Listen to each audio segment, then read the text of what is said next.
Rusinga Island is Homa Bay County is home to 369 species of local and also migratory birds. According to the Kenya Tourism Board, a majority of the birds of Rusinga are not found elsewhere in Kenya. The birds feed mostly on fish from Lake Victoria and put up on exotic trees, creating an atmosphere of serenity for tourists, as highlighted on this week's episode of Magical Scenes.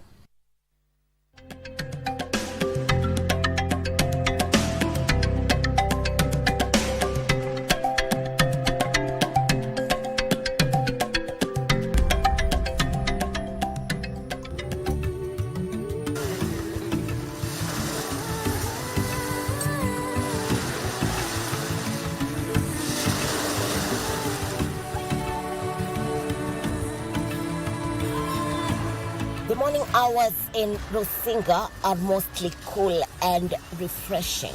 One may not want to transit into an afternoon, especially after waking up to the soothing chirping of birds.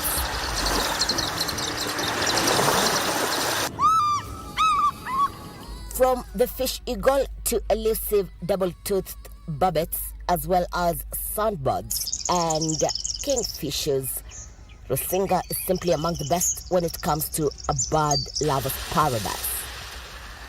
The Rusinga Island holds up to 369 bird species. At Rusinga Island, the birds' concentration is thickest at sunset when they return to roost.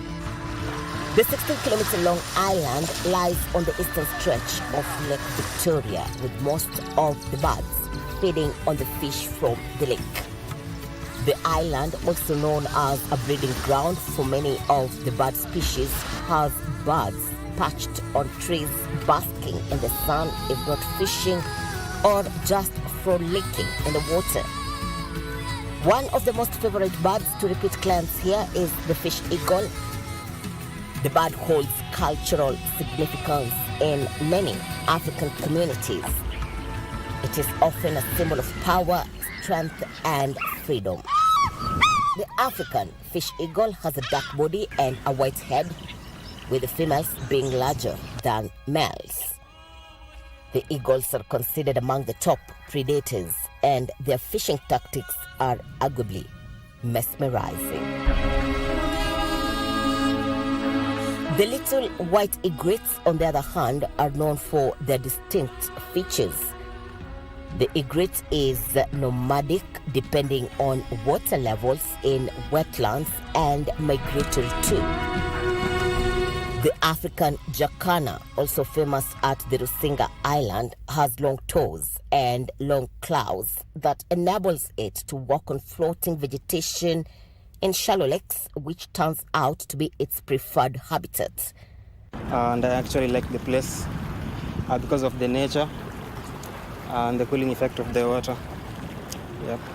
It's a beautiful place, and the lake is also a source of livelihood for a lot of people around. Wageni wakija hapa watapata kama manufaa ya huu barini na manufaa ya huu kanti ni ubora zaidi.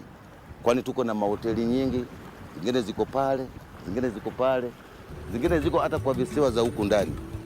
The beautiful Rusinga Island also has attractive beaches on the shores of Lake Victoria, which can hardly go unnoticed.